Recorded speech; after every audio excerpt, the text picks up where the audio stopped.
Olá, amigos. Estamos iniciando mais um programa na Pervucom. E o nosso convidado de hoje é o maestro Jonicler Real. Temos certeza que você irá se encantar pela vida e pela carreira dele.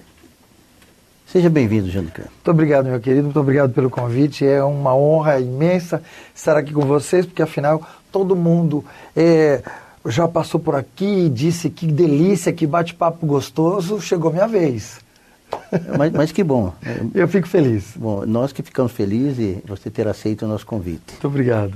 Sua trajetória profissional é muito bonita e a gente acompanha, a gente conhece sua trajetória. Você sempre é uma pessoa também que sempre foi atrás dos seus sonhos e, consequentemente, você trilhou uma carreira sólida. Mas antes de falarmos do profissional, gostaria que você falasse um pouco da sua vida, da sua infância, onde você passou sua infância, onde você nasceu. É importante para que as pessoas que estão nos vendo pela TV, estão nos ouvindo pela Rádio Nova Tropical, possam conhecer um pouco mais do Jonicler, da pessoa, do ser humano. Então, isso é muito importante. E é gostoso falar um pouco da vida da gente, porque eu vejo essa meninada de hoje, fechada em apartamento, por exemplo, né? E não brincaram de tanta coisa, de estilingue. Quem que não pode não brincar de estilingue? Não pode ter uma infância sem estilingue, né? Subir em árvores. Eu vejo pelos meus filhos, eles não tiveram a felicidade de fazer isso. Ou não tiveram essa possibilidade. Porque já estamos numa cidade grande. Sorocaba é uma cidade grande. Mudou-se com a tecnologia. Agora eu nasci, eu costumo dizer, na barranca do Rio Paraná. Eu sou pé vermelho, né? Nasci numa cidadezinha chamada Monte Castelo, na divisa de São Paulo com Mato Grosso, a 25 quilômetros do Rio Paraná. E todo final de tarde, meu pai trabalhava num posto de gasolina, era gerente de um posto de gasolina, ele pegava uma meia dúzia de 3 ou 4 funcionários, as crianças, eu e minhas irmãs, jogavam em 2 jipão e lá íamos nós jogar tarrafa. Será que vocês sabem o que é jogar tarrafa? Você foi pescador também? Não, eu sou uma parte do mentiroso pescador. Interessante. Porque eu só ficava brincando, né? Mas eles iam jogar tarrafa, eles iam caçar jacaré, eles iam caçar capivara. Aí já começa a ficar um pouco mais perigoso, Pois né? mas a molecada ficava se divertindo enquanto eles se embrenhavam lá pelos igarapés, entendeu? Então, assim, eu tenho histórias gostosas para contar e isso eu pude compartilhar com os meus filhos. Então, assim, eu me lembro de uma caçada, essa eu não fui. Eu lembro quando meu pai entrou com o jipão e amarrado na rabeira do jipe uma corda, uma sucuri de 3 metros. Imagina aquilo numa cidadezinha de 1.000 habitantes, que fervor que não foi. E eu feliz, meu pai, né? O caçador. Então, assim, histórias maravilhosas da minha infância, né? Então, assim, de subir em árvores, de nadar no rio, tomar banho na cachoeira, andar a cavalo, montar a cavalo, derrubar bezerro para marcar no ferro naquela época, marcava assim. Hoje se brinca aos animais, né? Bota um brinquinho numerado. Naquela época não, a gente tinha que marcar, derrubar, marcar ferro. E então eu tive uma infância um pouco boiadeira, um pouco praieira, assim, de barranca de rio. E tem uma história que eu gosto muito de brincar, que é uma verdade. O Rio Paraná é uma correnteza muito forte. Meu pai jogava e falava assim: agora volta, filho. A gente não sabia nadar, aprendia ali. Jogava e... Os pais jogavam as crianças e falavam assim: agora volta, filhinho, volta e vão, sei lá. Que jeito, aquela correnteza, né? E daí a pouco ele entrava e te tirava. Mas assim, a gente aprendia a nadar assim. Né? Então era sobrevivência. Era uma loucura, mas era maravilhoso. Quer dizer, hoje a gente conta com certa tranquilidade, mas imagine para uma criança no Rio Paranazão. Então, assim, tem umas histórias gostosas e eu acho que a minha infância foi muito bem vivida. Foi uma infância, assim, que tive pai e mãe. Meu pai, infelizmente, eu perdi quando eu tinha 11 para 12 anos, mas tive uma super mãe, né? Então, ela não nos deixou perder a infância, não nos deixou faltar nada, sempre presente. Eu me lembro da minha mãe fazendo tarefa comigo, então foi uma pessoa sempre ali conosco, na brincadeira, na hora do sério. A gente sempre trabalhou, todos trabalhamos desde criança, né? Nesse posto de gasolina que meu pai cuidava até então. eu cuidava do lava rápido, quer dizer, eu que ensaboava os carros, eu que passava o jato d'água. E claro, pra gente era uma brincadeira, né? Tomar banho com aquele jato duro antigamente, acho que nem tem mais isso, né? Então, desde criança você também já trabalhava. Sim, desde pequeno. Desde pequeno. Eu apanhava algodão. Sabia que apanhar algodão? Apanhar algodão. Hoje é apanhar algodão. Eu apanhava algodão, porque eu queria comprar umas guloseimas, aquele sorvete italiano que tinha uma vendedora na minha cidade. Eu falava, poxa mãe, queria comprar sorvete, um doce, não sei o quê. Ela falava, filha, é só você trabalhar que você consegue. Não é simples, né? Aí o que eu fazia? Eu morava numa rua que, isso antes do meu pai ter o posto de gasolina. A gente morava nessa cidadezinha ainda, e colado assim, a nossa rua já tinha umas fazendas, né? Os sítios, e a gente ia lá. Eu com meu primo, que era da minha idade, 1 ano mais velho, a gente para trabalhar pode, o cara dava um balaio pra gente, um jacá, né, um balaio, e a gente ia apanhando algodão. No primeiro dia eu não sabia, não fui de camisa de manga comprida. Nossa, se estrepou tudo. Senhor, eu voltei todinho cruzado, né? Mas aprendi a lição e daí pra frente. Então assim, uma infância que isso pra mim era brincadeira. Trabalhar era divertido. Batalhar pelas coisas não tinha esse peso de... Acho que é por isso, inclusive, que eu acabei fazendo música. Não tinha aquela responsabilidade mesmo, né? Responsabilidade assim de, se eu fizer, eu tenho. Era uma troca, eu achava, era um escambo, né? Eu vendo algumas horas para você me dá dinheiro, eu compro meus docinhos. Não tem coisa mais bonita do que isso. É mais fácil, né? E com certeza isso o ajudou depois que você foi pegando a certa idade. Aliás, qualquer pessoa, quando ele é acostumado desde jovem a fazer esse trabalho, ele acaba dando sequência àquilo, né? Sim. E na adolescência e juventude, quais eram os seus desejos? Sempre a gente tem um desejo, olha, né? O meu desejo, daquela época que ainda é o mesmo, diga-se de passagem, né? O que a gente precisa pensar é que quando você mora no interior, como eu morava, né? Para você ter uma ideia, rapidamente voltando à infância, a minha mãe comprava discos das edições paulinas, que passavam uma vez por ano as freirinhas vendendo discos. E isso foi o que me ajudou na adolescência, porque eu queria fazer música. Eu pegava um cabo de vassoura, ficava na frente do espelho, imitando Elvis, imitando todo mundo que eu ouvia, Beatles. Então, a minha adolescência, eu sempre já queria ser artista músico, né?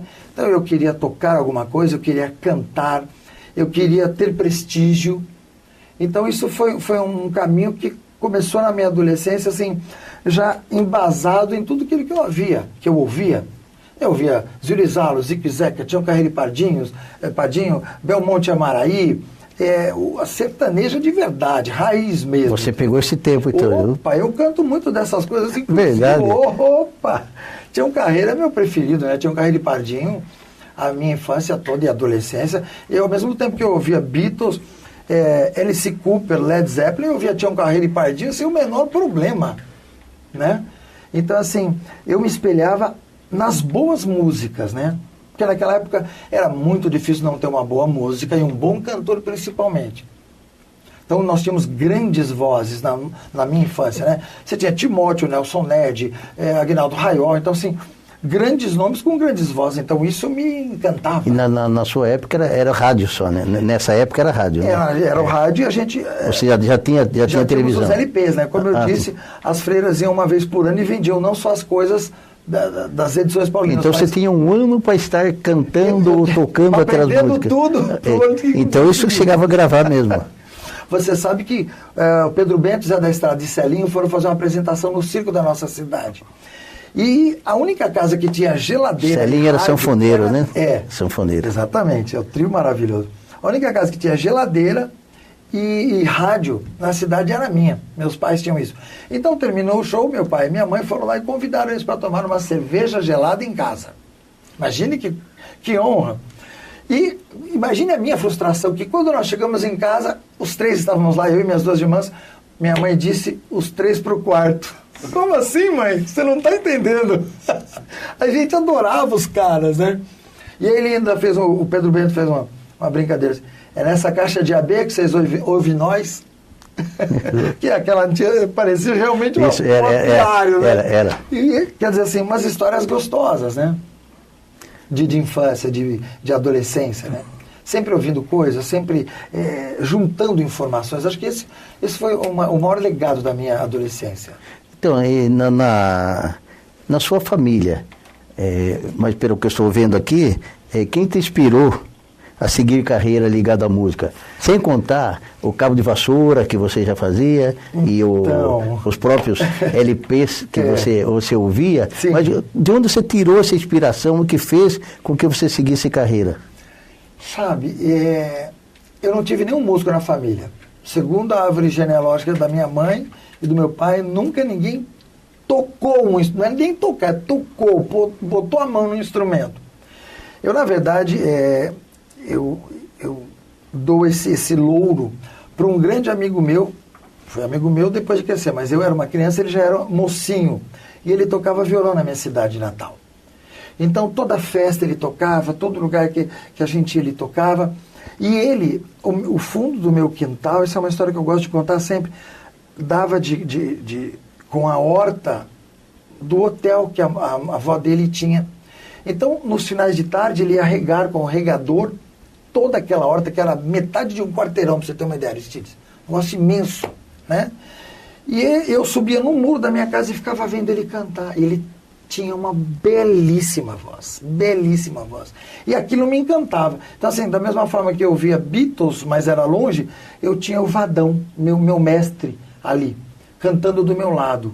Então, assim, eu tinha, então, perto de mim, o espelho maior, que dava para se fazer alguma coisa. Que eu até brinco, eu não sei se eu queria ser um regador de horta ou um cantor, porque ele me inspirava tanto, né, que é uma coisa que realmente marcou muito a minha vida. O Vadão, que é o ícone do meu porquê, talvez, para fazer música.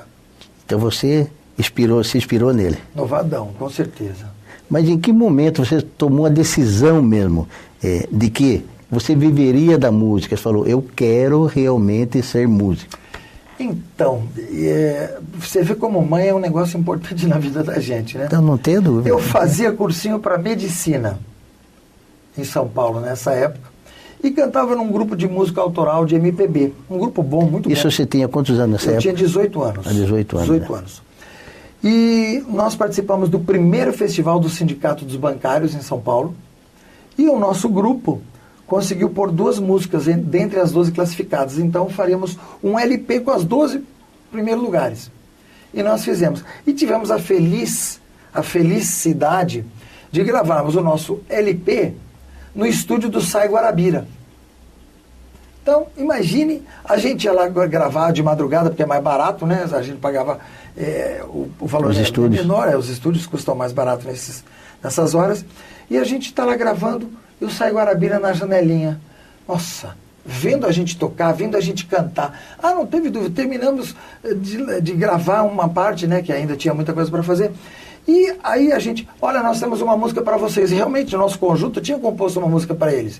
Puxa, então queremos ouvir, tocamos a música para eles, e aí já... Você nem imaginava que eles estariam ali quando vocês estavam gravando? Não, o estúdio fosse deles, né? Mas nem sempre os caras estão por ali. Aí nós saímos juntos, tocamos umas 2 horas de violão junto, as músicas deles, as nossas, mostrando para eles. Foi um bate-papo maravilhoso. Aí eu voltei para casa 1h30 da manhã, cheguei em casa, mãe, que é mãe, acorda, te recepciona. Oi, filho, tudo bem? Quer jantar, né? 1h30 da manhã. Não, mãe, tô bem. Eu em êxtase, ela falou assim, eu falei, nossa, mãe, foi uma noite maravilhosa. E contei para ela como tinha sido. Eu falei, toda histórica. Nossa, eu queria tanto ser músico. Ela falou, eu queria tanto ter um filho músico. Eu falei, hã? Meu Deus do céu, vamos unir, muito agradável. Sim, mãe. Não, eu sempre quis que você fosse músico. Eu falei, mas a senhora não tem medo? Ela falou, não, eu só te peço uma coisa. Eu quero diploma.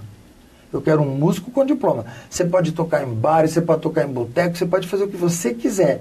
Mas na hora que você não tiver mais voz, estiver cansado, ou seja lá o que for, você tem um diploma para dar aula numa escola, num conservatório. Nossa, que mãe maravilhosa, rapaz. Ela só estudou até o 3º ano primário em escola de sítio. Tirava o chinelinho, ia no areião, a pé, chegava lá, lavava, punha o calçadinho, assistia a aulinha, tirava e voltava no areião queimando os pés. ela não estudou, mas ela sabia o que ela queria para o seu filho. Pro bem do seu filho. Pro bem do seu então, filho. Isso, assim, é maravilhoso. Maravilhoso. Isso maravilhoso. Entendeu? Então, assim, minha mãe naquela noite abriu a luz e falou, vai. Fui. E a partir daí, você está até hoje. Até hoje. Mas que bom, isso é muito bom. Tá vendo? Nós estamos conhecendo um pouco mais do músico. Hoje eu posso dizer que ele é músico, do compositor também, compõe. Às vezes. Compõe, e hoje ele é um maestro, hoje ele tem uma vida que ele já chegou a trilhar, hoje ele já segue essa carreira. E talvez, não só vocês, acho que talvez a grande maioria dos votorantinenses não o conheciam. É interessante que para nós, que somos votorantinenses, eu acho que é uma grande honra tê-lo aqui, morando em nossa cidade. Nós vamos fazer um pequeno intervalo, mas nós voltamos já. Fique conosco.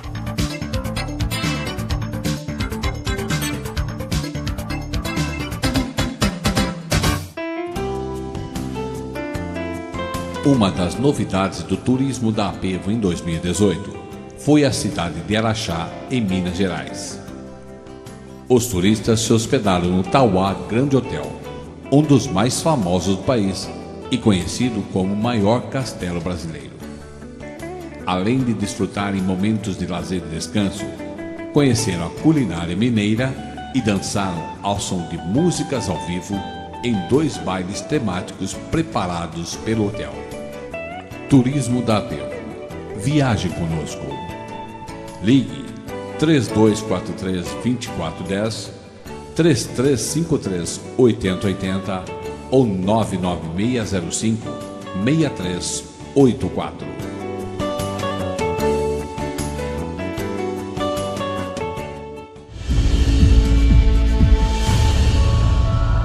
Há 4 anos, a Unidade de Saúde da Apevo vem atendendo seus associados e dependentes com qualidade e valores abaixo do mercado. Com mais de 300 metros quadrados, a moderna estrutura conta com recepção, sala de espera e 11 consultórios com atendimento nas mais diversas áreas e especialidades médicas. Se você não conhece a Unidade de Saúde da Apevo, venha nos conhecer.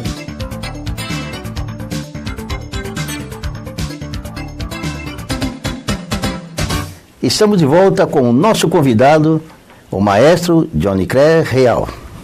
Johnny, nesse segundo bloco, vamos falar mais sobre a carreira. O que é preciso fazer para se tornar um maestro? Qual foi o seu percurso? Com certeza nós soubemos essa primeira parte, conversamos um pouco sobre sua vida. Eu acho que você tem muita história para contar também a respeito da carreira. Olha, uma vez o grande maestro Diogo Pacheco, de quem eu tive a honra de ser aluno na regência, ele numa aula, ele disse assim: você é muito ruim, você não vai ser nada. Eu olhei para ele, aí minha professora de violino falou assim: não, ele é um diamante bruto, só precisa ser lapidado, isso é problema nosso, dos professores. Então, com esse ataque, que eu achei ótimo, porque alguém que como crítico musical me fez, né? Você não vai ser nada. E a minha professora de violino, não. Isso é um diamante bruto que tem que ser lapidado. E esse problema é nosso. Então, por isso que ele está aqui, por isso que nós estamos aqui. Perfeito. Quer dizer, não que ela tenha atenuado o problema, muito pelo contrário. Ela me mostrou o que eu precisava fazer para chegar a ser. Então, acho que essa foi a grande jogada ali. Mas o problema de se estudar música erudita é que você não estudou, você não para de estudar. Você não para de estudar. Não tem um dia que você não pega um livro e vá fuçar uma informação de compositor, de autor, de tessitura instrumental, alguma coisa de quem está regendo essa obra, de quem está regendo a nona de Beethoven agora lá em Munique com a orquestra tal. Eu não conheço aquele maestro, eu quero ver como é que ele faz aquele trecho. Então, assim, não dá para parar. Ele só tem o começo, meio e fim não vai ter nunca. Nunca. Meio é até o fim. O meio dura exatamente até o fim. Aí no fim acabou. Então, assim, eu vejo assim. Então, eu nasci na Barranca do Rio. passei 2 anos da minha infância em Marília, estudando, depois vim para São Paulo, e aí fiz a faculdade de música. Quer dizer, eu sem demagogia, porque o próprio Shakespeare diz que humildade é a hipocrisia escondida atrás da porta. Então não é uma questão de humildade. Eu estou onde estou porque eu ralei muito. Eu estudei e estudo muito. Eu ajudo muita gente. Eu tenho a felicidade de quando o músico chega para mim e fala assim: Johnny, ó, eu não vou mais tocar na sua orquestra porque eu tenho na orquestra da Petrobras. Parabéns, meu querido. Sucesso. Sei que você vai continuar crescendo. Coisa mais gostosa é você perder o melhor jogador do time. Porque você sabe que ele cresceu também com a sua ajuda. Então, essa é a coisa mais gostosa para mim. As pessoas ficam desesperadas quando perdem um músico. Eu fico muito feliz. Porque o meu trabalho é de formação musical. Não é de perpetuação.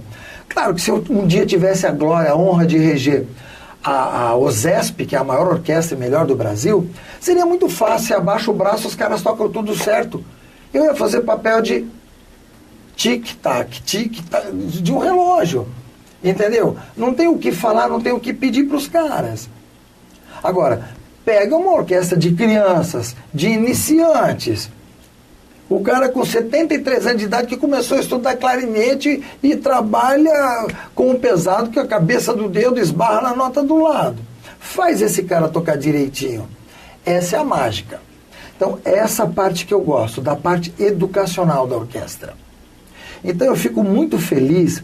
Quando eu comecei a faculdade de música, eu disse para você, toda essa minha história, meu acervo infantil, de ouvir tudo aquilo da música sertaneja, da música popular, que naquela época não era chamada ainda de música brega, né? Mas era música popular brasileira. Eu tenho todo esse lastro na minha cabeça, e quando eu passei para a música erudita, isso tudo veio junto. Então, para mim, fazer música erudita ou música popular, ou juntar os dois, eu estou em casa do mesmo jeito. Porque o que é que me levou à música erudita? O fato da música popular ser muito curta. Só 3 minutos de prazer, eu preciso de mais. Aí eu comecei a ouvir o que a gente chamava dos psicodélicos, Gênesis, Yes, os grupos que cada música durava um lado inteiro do LP. Né? Então, opa, isso já me satisfazia mais, já era 20 minutos. Puxa, ainda está curto, eu preciso de mais. Foi aí que eu descobri a música sinfônica. Então, na música sinfônica eu tinha tudo. Na música sinfônica eu tenho 1h30, 3 horas de música sem parar. Então, isso me satisfaz por inteiro. Você vai numa ópera que dura 5 horas, é maravilhoso. Claro que alguém lá em casa deve estar falando, meu Deus, esse cara é louco. Não, eu e mais 1000 pessoas no teatro, estamos lá loucos para chorar junto. Porque o que é a ópera? A ópera é um filme ao vivo para você. Os músicos, 120 músicos, a trilha sonora está ao vivo para você, cenário, figurino, tudo mexendo para você. Os melhores cantores do mundo estão cantando ali para você. É uma honra você assistir uma ópera, porque é um cinema, é um Fellini para você ali. E, infelizmente, as pessoas não vão à ópera porque acham que é cara, por exemplo. É muito mais barato que o show de um sertanejo atual, de um grupo de pagode, ou até para você ir numa casa noturna. E as pessoas não têm, infelizmente, essa consciência. É muito mais barato. Dá para pensar nisso? É lindo isso. Interessante. Johnny, até para satisfazer uma curiosidade, minha até. Você, quando você está regendo a orquestra, é isso meu querido, regendo a orquestra? Sim, regendo a orquestra, você já, nessa hora, em algum momento passou para você, por exemplo, falar, olha, quando eu estava do outro lado, você teve essa sensação, você já teve esse... Direto. Isso acontece mesmo. A emoção é muito forte. A emoção é muito forte. Não tem como não se emocionar a cada concerto. Não tem. Posso estar fazendo música popular, posso estar fazendo Beatles, posso estar fazendo Beethoven. A paixão é a mesma. Não tem como você não sentir isso. E cada apresentação é uma sensação diferente. Totalmente. Eu posso tocar o mesmo concerto 3 noites seguidas, as emoções são tantas, como diria o Rei Roberto. Entendeu? Não dá para você, vou fazer de novo. Não, você não vai fazer de novo. Você vai fazer aquela peça com outra pegada, porque não tem jeito. A música não é igual. Às vezes a pessoa fala assim, eu vou tocar essa música porque eu já toquei. Você nunca toca a mesma música 2 vezes iguais. Tanto que depois, a gente fala isso em música erudita, depois que você tocou a primeira vez ela, nunca mais será igual. Então você veja os instrumentos, por exemplo, falando para o nosso grande público, como se passa dentro de uma orquestra. Então quando o maestro está lá diante de todos aqueles músicos, ele tem que ter na cabeça o trabalho que cada músico teve para chegar à concepção final. E a concepção final, o maestro vai juntar todos aqueles caquinhos, o que o cara bom do violino trouxe, o que o cara do trompete, do trombone, todos. Ele vai juntar, aí ele vai, através do que ele concebeu na obra, ele vai amalgamar aquelas informações e vai fazê-la. Então essa é a função do maestro. Ele é um diretor, mas um diretor que agrega. Ele não manda sozinho, não faz nada sozinho. Ele precisa de cada um, da engrenagem. Faltou uma engrenagem, não funciona. Né? Então, por isso, da competência de cada um. E você tem instrumentos, por exemplo, hoje a grande dificuldade de se ter alguns instrumentos em orquestras no Brasil. Se você pegar, vou citar 2 instrumentos, por exemplo, imagine um oboé, que é um instrumento caro. A palheta do oboé não se faz no Brasil, você tem que importar da Europa. Ou seja, como é que você vai... O teu filho fala, pai, eu quero estudar oboé. Um oboé estudante começa com o preço de R$6.000. Puxa vida. Você tem dinheiro para comprar esse brinquedinho? Eu não tenho. Esse brinquedinho para o seu filho. Aí o outro filho, mais maldoso ainda, fala, pai, eu quero estudar fagote. Aquele instrumentão assim que parece uma bazuca. Ele começa 8, 10 mil estudante. Estudante significa o quê? Não dá nem para tocar numa orquestra. É só para fazer exercício e começar a aprender. Aí vem o semi-profissional, 15 mil. O profissional, R$30.000. Como é que você vai estimular o aprendizado desse instrumento no Brasil? Não tem jeito. Felizmente, grandes escolas como Tatuí, por exemplo, né? A Fundec, daqui de Sorocaba. E espero brevemente que o nosso Nilson Lombardi, o nosso projeto, consiga ter isso também, porque são instrumentos caríssimos. E até o número de professor é reduzido. Né? Porque já que não tem demanda, poucas pessoas tocam. Então hoje o nosso país, as nossas orquestras, pagam muito. Quantas vezes, por eu não ter um fagote, eu tive que dar a partitura para um trombone tocar, um saxofone? Tem que fazer uma improvisação. Fazer às vezes, né? Não tem outro jeito. Então, nós conversávamos, você falava de estar de um lado e estar do outro. Mas você lembra a sua primeira apresentação, você regendo? Frente à orquestra? Frente à orquestra, Sim, a primeira. foi. Você tem...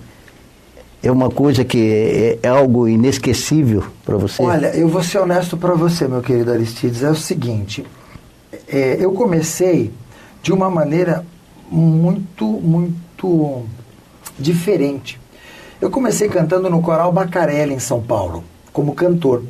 Aí o meu colega foi lá e falou assim, maestro, ele faz faculdade de música, de regência, ele falou, então toma essa partitura, a hora que vem você vai ensaiar o coral. Como? Quer dizer, eu fui jogado... Assim, sem preparação nenhuma. Daniel na Cova dos Leões, eu fui jogado assim... Salve se puder. Se puder. Ele me deu uma partitura, e era uma missa de um compositor brasileiro, Almeida Prado, e eu estudei feito um louco, comi aquela partitura, literalmente. Aí cheguei no outro ensaio com a partitura, soprando contralto, tenor e baixo, e regendo, não, aqui, não sei o quê, papapá. Um ensaio de 2h30, sem interrupção. Música brasileira, os compositores brasileiros são pesados. Eles são bons de caneta. Aí, eu terminei, não sei o quê, acabei o ensaio, cantamos um bom trecho. Falei, pessoal, muito obrigado. Até que saiu. E eu vi assim. E lá em cima tinha uma parte escura do teatro, né? Nem enxergava quem estava lá. Nem sabia que tinha gente lá. Aí ele veio vindo para nós e falou assim, parabéns, maestro, muito obrigado. Era o autor da música, o compositor. Você está brincando. Eu me arrepio de contar. Você não caiu duro aquela hora. Você estava preparado para isso. Eu passei o maior teste da minha vida, entendeu? Que era reger o primeiro ensaio de uma obra inédita e o compositor nas minhas costas. Né? Então, Imagina a emoção. Nossa, até como eu falo, até hoje eu me arrepio contando isso. Então, assim, no Coral Bacaré eu tive a oportunidade de dirigir grandes obras com orquestras pequenas, médias e até com orquestra grande. Só que eu não computei isso como a minha carreira ainda, porque eu ainda era, como ainda sou, mas era um aprendiz de feiticeiro. Né, de feiticeiro. Agora, quando eu assumi a Sinfônica de Sorocaba, aí já foi realmente como profissional. Né? Então, algumas obras me marcaram muito, talvez não foram as primeiras, mas toda vez que você rege uma sinfonia de Beethoven, por exemplo, eu vou falar uma coisa bem feia aqui para esse nosso pessoal. Quando você rege Beethoven, é de uma veemência tão grande que o terno desbota na cueca. Você acredita em um negócio desse? Porque você sai ensopado por inteiro. E sabe o que você fala? De repente tá a sua esposa... Não tem como ser diferente isso. Não tem. Entendeu? O negócio é de uma vibração impressionante. Então, assim, você usa de todas as suas células para reger Beethoven. Você sai tremendo de uma regência de Beethoven. Então, são coisas que marcam você, que não tem como não citá-las, né? Então, maestro, você sempre usou em suas apresentações, alternando, por exemplo, a música clássica com a música popular. É um prazer para você homenagear a música popular? Nós que o conhecemos sabemos. Eu até inverteria a sua pergunta. Eu não estaria homenageando a música popular, porque, na verdade, a música erudita nasceu da música popular. Ela foi apenas vestindo um terninho, uma gravata, uma casaca, ela virou a música erudita. Mas quantas vezes eu estou regendo Beethoven e eu falo assim, vai Chitãozinho, Chororó, porque tem dois instrumentos tocando uma música sertaneja deles lá, da Alemanha. Entendeu? Então a gente tem essa consciência de que a música erudita, sim, ela se desenvolveu, né, aos píncaros da glória, mas ela começou popular. Começou com as danças. A gente não tem ciranda, uma música de roda, né?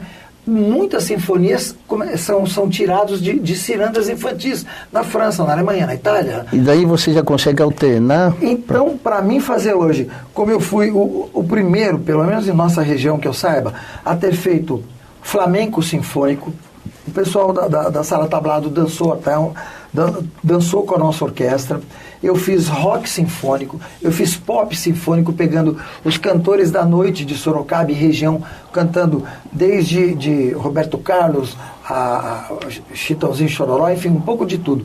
Então, fazer hoje essa miscelânea musical, eu costumo dizer que o gostoso é fazer de Beatles a Beethoven, porque são linguagens iguais, são bolinhas. Agora,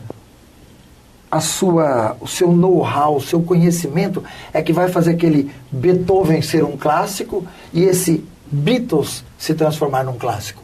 Então, para mim, tocar qualquer que seja a música popular de maneira erudita, para mim é maravilhoso. Diz uma coisa, o que é preciso para compor uma orquestra? Quais os instrumentos fundamentais? Porque nem sempre a orquestra começa com todos os instrumentos necessários. Isso é uma grande verdade, principalmente em orquestras do interior. Como eu disse, só de cara a gente não tem esses dois instrumentos, o fagote e o oboé. Mas você tem que ter as cordas, que são a base da orquestra, né? Violino, viola, violoncelo e contrabaixo. Aí você vai acrescentando as madeiras, flauta, clarinete, oboé e fagote. Aí você tem os metais, trompetes, trompas, trombones, tuba e a percussão, que pode ser desde a percussão batida, chacoalhada, reco-reco, pandeiro, até os grandes tímpanos, que são pesos pesados. Então, assim, você, na verdade, dificilmente começa com uma orquestra completa no interior. Mas, coisa de 1 ano e meio, 2 anos, você consegue ter todo mundo. E quantos instrumentos cada um? Por exemplo, pega uma flauta. Uma flauta só, daria para compor uma orquestra ou precisaria por 3, 4 flautas, dependendo do tipo de instrumento? Madeiras e metais, tem que ser 2 de cada, 2 trompetes. No mínimo 2. É o básico. Esse é o básico. E normalmente as orquestras também não começam com todos os instrumentos, eles começam também... Só as grandes orquestras. De repente com o básico e gradativamente vão aumentando. A própria orquestra sinfônica, Filarmônica de Berlim começou assim, capenga. com um pouco disso, um pouco daquilo, e depois, hoje é uma das melhores do mundo. Mas que bom. Estamos conhecendo um pouco mais de como funciona uma orquestra. Vamos fazer um pequeno intervalo. Tomar um cafezinho e voltamos já. Não saiam daí.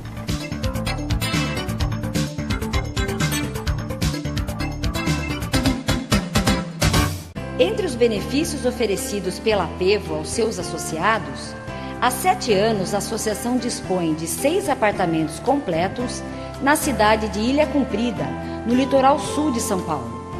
Os imóveis à beira-mar oferecem o necessário para associados e dependentes aproveitarem dias de descanso e lazer, com estacionamento próprio, cozinhas equipadas, TVs e ventiladores.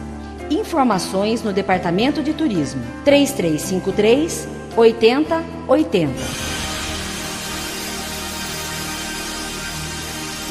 Com o objetivo de oferecer mais saúde e qualidade de vida a todos aqueles que fazem parte de sua grande família, a Apevo dispõe de vários serviços e benefícios aos seus associados. Nesse sentido, as aulas de ginástica registram sempre ótima frequência em seus animados grupos da terceira idade. Além da prática da atividade física, a Apevo oferece ainda um espaço de beleza, com profissionais capacitados para deixarem homens, mulheres e crianças ainda mais belos, com todos os tipos de serviços.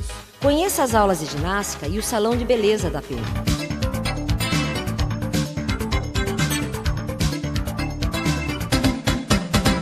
Estamos de volta e hoje em nossos estúdios o maestro Johnny Real. Qual a sua relação com os músicos que você rege? E você tem grandes amigos com os quais trabalha? Ou como surgiu? Como é que você seleciona os músicos? Como que você formou a orquestra? Na verdade, eu acho que existe em primeiro lugar uma necessidade. O maestro não é ninguém sem os seus músicos. O maestro de um coral não é ninguém. Se ninguém quiser cantar, sou maestro. Nós podemos dizer em outra linguagem, é uma equipe. Exatamente. É um trabalho que só funciona de braço dado com 2 soldados. Entendeu? Esse velho ditado que é real. Pois é. Então, assim, você precisa contactar as pessoas. Eu preciso de violinos, chamo 10. Aí, à medida que eles vão se afirmando, eu vou escolhendo. Eu chamo um trompete para fazer um teste, um cellista, um contrabaixista. Então, aos poucos eu vou convidando e monto a minha orquestra. Foi assim que eu a fiz. Hoje nós temos 40 músicos, né? Em todos os naipes estão completos. Madeiras, cordas, metais e percussão. Tá perfeito. Agora, amigos. Você consegue fazer amigos lá, mas a gente, infelizmente, ou até felizmente, se trabalha tanto com música. Vou dar exemplo de um violinista, por exemplo. Lá eu tenho alguns violinistas que eles tocam na minha orquestra, em outras 2 orquestras, eles dão aula no Projeto Guri, eles dão aula em conservatórios, em escolas, eles fazem faculdade e tocam no final de semana em casamento feito uns loucos. Não dá nem para falar, pessoal, vamos tomar uma cerveja. Não dá. Esses caras trabalham 312 horas. É cronometrado mesmo aquilo. O dia de cada um deles é cronometrado. E ainda, como eu falei, às vezes estão de madrugada gravando em estúdio. Muitos dos nossos músicos aqui da região de Sorocaba gravam com todos esses grandalhões da música do novo sertanejo aí, desse pop sertanejo. Muitos dos nossos gravam o violino, o trompete, o trombone, porque nós expulsamos. Não dá para ter exclusividade. Não dá. Pra você ter uma ideia, Sorocaba tem músicos que tocam com Hermeto Pascoal. Aqui na nossa Votorantim tem excelentes músicos que tocam com grandes nomes por aí. Então, isso é bacana. Então, você concebe a sua orquestra, tem uma amálgama, isso precisa ter, porque não dá para você trabalhar com um cara que quer tacar pedra em você. Ele vai errar até porque ele quer, aí você vai falar, coleguinha, não dá mais para brincar. Né? Então, sai do playground que não tá bacaninha. Você passou por essa situação já? Sim, inúmeras vezes. Amigos meus que eram amigos de outra época, eu convidei para tocar comigo, ele chegava atrasado no ensaio. Eu falei, olha, a amizade é a mesma, mas não dá mais para você trabalhar. Trabalho é trabalho, responsabilidade. O ensaio é muito cedo, é o horário que nós temos, domingo às 10 horas da manhã. Mas eu toco na noite. Olha quantos músicos tocam na noite. Fizeram um baile até as 4 da manhã, aquele lá cantou, isso não sei o quê, e estavam lá no ensaio. Então, questão de compromisso, responsabilidade. Total. E o compromisso não é para conosco, é para quem vai nos ouvir. Nós somos intermediário do ouvinte. Então, é como se você me der essa xícara para eu levar para lá. Ela tem que chegar intacta, limpa. Entendeu? E é isso que nós músicos fazemos. Nós pegamos o Beatles, o Beethoven, o Led Zeppelin, o Mozart, trabalhamos, envelopamos aquilo da melhor maneira possível, entregamos para o ouvinte. É ele que tem que ter prazer. Eu tenho que ter prazer. Você sabe que em francês, a palavra garçom, s'il vous plaît, aquela coisa de chamar o garçom, na verdade, isso é mais, veio para o Brasil e nós usamos isso até de uma maneira mais fortemente do que o francês. Você fala para o cara, você é garçom? Não, eu sou um serveur. Eu sou um servidor. Eu gosto do que eu faço, eu gosto de servir. Não usam a palavra garçom. O garçom é uma coisa à distância, mas para ele se apresentar, ele fala, eu sou um serveur. Então, nós somos um serveur, os músicos, porque eu quero levar o melhor possível para o meu cliente, meu ouvinte. Isso é maravilhoso. Você já teve a participação em uma novela da Globo, do Horário Nobre, com a Orquestra Sinfônica Johnny Clare Real.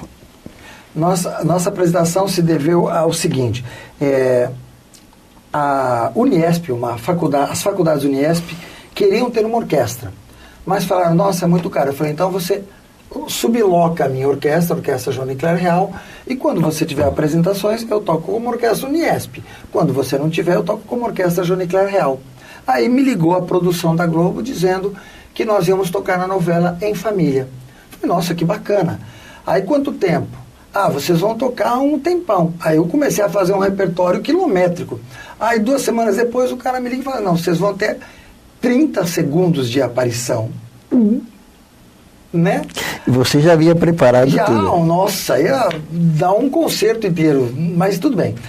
Aí ele nos disse que nós tínhamos que tocar música com direitos autorais já domínio público, porque eu posso tocar Mozart, eu não pago nada para ninguém. Se eu tocar alguma coisa do Roberto Carlos, eu tenho que pagar para ele. É o direito autoral, está certo. Então nós tínhamos que tocar música que já era de domínio público. Então assim, foi um trabalho muito gostoso, muito profissional, que eu nunca tinha ouvido nem sabido fazer anteriormente. Então foi bacana. Esse convite, através da orquestra da Uniesp, Faculdade Uniesp, eu fui enquanto Orquestra Johnny Clare Real, com o nome da Uniesp, levando a faculdade para aparecer nessa novela. E tivemos uma coisa muito importante e interessante. Dificilmente alguma coisa de fora, como Merchan, aparece 2 vezes, com 2 inserções. Nós aparecemos numa terça e numa quarta-feira. Então, assim, 2 dias com 2 músicas distintas. Então foi muito bacana, uma experiência. E o que foi bacana, assim, as pessoas ligavam do Canadá, Japão, Itália, França, Estados Unidos e Alemanha. O que é que você está fazendo na Globo? Eu estou te assistindo aqui. Eu falo, nossa, como assim? Um negócio, a gente não tem ideia da grandeza. Você nem imaginava que ia... Jamais. Mas foi um episódio muito bacana. Foi bom, valeu a pena. Nossa, muito, muito. Johnny Clare, agora nós falamos um pouco de você, nós vamos falar um pouco da sua família. Você tem 3 filhos e 2 filhas que são ligadas à música também. Isso. Fale um pouco da ligação musical que vocês têm. Você tem 2 filhas, uma inclusive não está aqui no Brasil, né? Sim, pelo exato. Conhecimento que eu tenho. Fale um pouco dessa ligação. Aí tem alguém que influenciou, e esse alguém com certeza foi você. Como eu não tive nenhuma influência, eu fiz de tudo para os meus filhos. Assim, eu entendo que uma criança, da mesma forma que ela vai ao catecismo, ao ping-pong, à natação, ao balé, ao vôlei, ela tem que tocar um instrumento musical. É fundamental. Por uma questão cerebral. Não é nem saber alguma coisa, é botar o cérebro para funcionar. Porque tocar um instrumento é a única coisa de todas as ações e atividades que o ser humano faz que usa os 2 lados do cérebro. É só tocando um instrumento. Se não, é só um lado esquerdo ou direito. Quando você toca um instrumento, você usa os 2. Então, por isso que é fundamental que uma criança tenha contato com o instrumento. E eu nunca quis que os meus filhos fossem músicos ou musicistas. Eu queria que eles tivessem qualquer profissão, mas que soubessem um instrumento. Na hora do lazer, tá em casa, tomando um café, toca um violão. Aí vamos tocar um violoncelo, o outro vai pro piano. essa confraria é importante. E aí, com a minha primeira filha do primeiro casamento, a Thalita, infelizmente, eu me separei da sua mãe e eu não tive, digo infelizmente, porque eu não tive como levar a minha música até a Thalita. Elas se mudaram para os Estados Unidos e eu não tive um contato, mas mesmo assim a mãe dela fez um razoável trabalho musical com ela. Agora, com a Rose eu tive a Vitória e o Guilherme. Então assim, eu parava para estudar uma ópera, a Flauta Mágica. E minha filha ficava do meu lado assistindo. Terminava, eu ia tirar do videocassete e ela falava, põe de novo. Meu Deus, essa ópera durou 3 horas. Nessa época ela tinha quantos anos? Era criança, 3, 4 anos, mas sempre ouviu música, né? Todos os tipos. Então, assim, a Vitória, da mesma forma que eu curto Alice Cooper, Pink Floyd, Beatles, Rolling Stones, ela ouve Beethoven, Brahms, Bach, tudo. Então, eu fiz, e acho que tem que ser assim com a criança, de uma maneira que ela não saiba, né? Ela não tem que saber se é erudito, se é popular. Não, isso é música, boa música, né? Então, a Vitória já cantou em concertos, por exemplo, desde Romaria do Renato Teixeira, né? Até áreas de óperas, de Verdi, de Puccini. Então, para ela, esse transitar não é transitar, é ir apenas aqui ou ali e fazer bem feito. Então, a Vitória foi muito fácil, porque e o Guilherme também. Todos os musicais infantis, Pocahontas, Cruella Cruel, Os Dálmatas, tudo isso os meus filhos ouviram e cantaram a vida inteira, dançaram essas coisas. Então, naturalmente, eles poderiam ir para o caminho musical, a própria Vitória. Como eu, até esqueci de falar um pouco para você, mas depois a gente retoma, a Vitória naturalmente foi para a música. O Guilherme preferiu fazer uma faculdade de desenho de animação, mas ele tem todo o repertório na orelha, porque a hora que o professor falasse para ele, aliás, fiquei muito orgulhoso dele também, porque na segunda semana de aula o professor deu um trabalho para ser desenhado, e eles desenharam e falaram, agora eu quero que vocês façam a trilha sonora. Como assim? Né? Eles tiveram que fazer a trilha sonora. Na hora ele pegou um solo do Pink Floyd, né, já pôs, o professor falou, de onde você conhece isso? Ué, meu pai sempre pôs em casa, ele rege na orquestra. Uma orquestra toca Pink Floyd, lá em casa toca. Então, assim, na hora já teve um diferencial. Quer dizer, mesmo que ele não toque nenhum instrumento, ele tem conhecimento. Tem todo esse lastro, né? Então, da mesma forma que eu eduquei os meus filhos, e eu não tive, eu se auto, entendeu? Me eduquei. Na verdade, o que aconteceu foi justamente isso. Quando a minha mãe disse que gostaria que eu fizesse uma faculdade, foi justamente o que eu fiz. Bom, eu procurei uma faculdade para estudar, aí entrei no Coral Baccarelli, aí comecei a trabalhar com afinco em várias escolas de música, em faculdades de músicas. Tive o meu grupo de baile, inclusive, eu escrevi os arranjos para o grupo de baile, depois da faculdade. Passando por isso, eu fiz a minha especialização em musicologia na Suíça. Fiquei 4 anos e 1 dia na Suíça, estudando na Universidade de Friburgo. Quando voltei para São Paulo, mas a minha esposa na época, a Rose, teve uma ideia brilhante, disse assim, vamos para Sorocaba? Eu falei, fazer o quê? Ela falou, morar. Eu falei, mas eu só conheço um casal de amigos lá. Então vamos lá. Aí liguei, posso ir? Pode. Aí viemos, olhamos uma meia dúzia de 3, 4 casas e nos mudamos para cá em 2 meses. Então acabamos vindo para Sorocaba inicialmente e depois para Votorantim. Onde estamos é Votorantim. Quanto tempo faz que está em Votorantim? Votorantim já vai para 15, 16 anos talvez. Já faz um bom tempo. Bom tempo. Eu fiquei aproximadamente 9 ou 10 anos em Sorocaba e a maioria eu passei para cá. Então, assim, esse meu percurso, na verdade, é o cara que saiu de pé no chão, foi crescendo, botou casaca, né? E é igual qualquer um. Eu sou um servidor da música, entendeu? E é o mesmo caminho que meus filhos fizeram. Cada um, a Thalita, que é a primeira filha, tem hoje 35 anos, canta musicais em São Paulo, já cantou a Mudança de Hábito, já cantou Wicked, já cantou com a Cláudia Ohana e o Neila Torraca, Vamp, que agora as novelas estão virando musicais, e acabou de cantar esse mês com o Miguel Falabella, o os produtores, né? A Vitória, por sua vez, faz agora em setembro 5 anos que está na Alemanha, em Munique. Vai fazer agora, a semana que vem, a prova dela do 2º mestrado em canto lírico, em ópera. Já está com os pés na estrada. E o Guilherme, que está fazendo o desenho de animação, está no 2º ano, parece que tem alguma bagagem musical ali. Vamos ver, vamos esperar, né? Nicler, pena que nós estamos chegando ao final do nosso programa. Mas quais são os seus planos de trabalho para o futuro? Tem algum projeto? Você sabe que você não para mesmo, né? Eu digo que eu não tenho projetos, eu tenho projéteis. Projetos. Mas tá certo, entendeu? tá certo. Porque eu quero vê-los alçarem voo, né? Na verdade, eu tenho hoje a minha orquestra, dou aula em faculdades, né, trabalho desde crianças até o nível acadêmico já de faculdade, de universidade, e sempre a minha orquestra. Então, assim, eu dou aulas, gosto muito de dar aulas, e tenho a minha orquestra. Então, as minhas intenções hoje estão mais voltadas para a orquestra.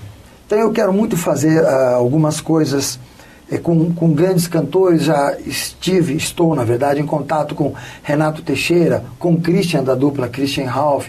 Estive agora em contato com Guilherme Arantes, na tentativa de fazer alguma coisa nesse sentido, né, que trabalhem um pouco com a orquestra. Então, estou indo atrás de alguns nomes das marcianas, as Irmãs Galvão.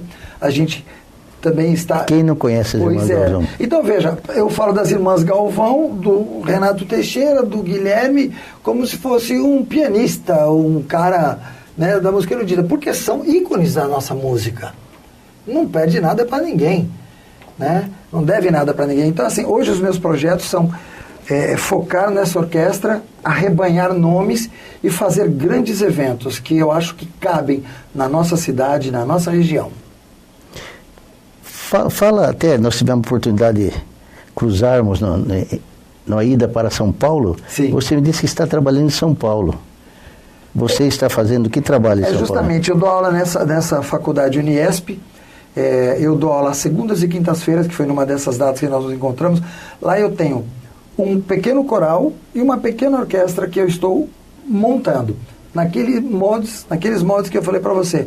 Um disso, um daquilo, outro, a gente junta e faz alguma coisa acontecer. Então é exatamente isso que eu tenho lá em São Paulo hoje. A minha orquestra de 40 aqui no interior, na nossa cidade, e a orquestra e o coral que eu estou montando agora em São Paulo.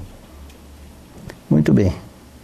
Johnny Craig, foi muito bom esse nosso bate-papo. Eu é que agradeço. Eu agradeço ter a honra de entrevistá-lo. Nós não tivemos nem tempo de falar um pouco da nossa academia, que estamos juntos na academia. Estamos devendo. Que estamos fazendo esse evento, a gente teve a oportunidade de conhecê-lo, conhecer a sua família também, mas foi muito bom.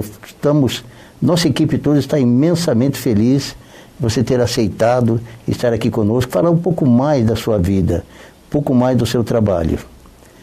Suas considerações finais. Eu, em primeiro lugar, quero agradecer, como eu disse, todo mundo que passa por aqui, fica embevecido, emocionado, e eu tomo as palavras dos colegas que por aqui passaram, porque é um prazer estar aqui, estar contigo, que somos companheiros de outros momentos também. Todo o pessoal da sua equipe que brilhantemente nos conduziu. Espero que os nossos ouvintes tenham o prazer de nos ter à sua sala, como estamos aqui, com esse prazer. Eu acho assim que é fundamental, enquanto artista, enquanto polinizador musical, é fundamental que as crianças estudem música. Então, o que eu gostaria de dizer para todo mundo: a música é fundamental, não é pelo prazer de tocar música, é uma questão cerebral. E emoção se educa, se ensina a emoção. E você é músico porque você é emotivo. Não. Tem gente com o coração duro, mas que foi amolecido pela música. Então, estudar música é para todo mundo. Não é para você que tem um pouco mais de talento e o outro não. Talento é outra coisa. Estudo é para todos. Então, eu só peço isso, que à medida que vocês puderem, façam seus filhos estudarem um instrumento, cantarem, que nós faremos um mundo melhor. Muito obrigado. Eu que agradeço. chegamos ao final de mais um programa na PevoCon. Foi muito bom tê-los conosco. Espero que vocês tenham gostado e conhecido um pouco mais do nosso amigo, nosso confrade, Johnny Cré Real. Muito obrigado, fique com Deus, até a próxima semana.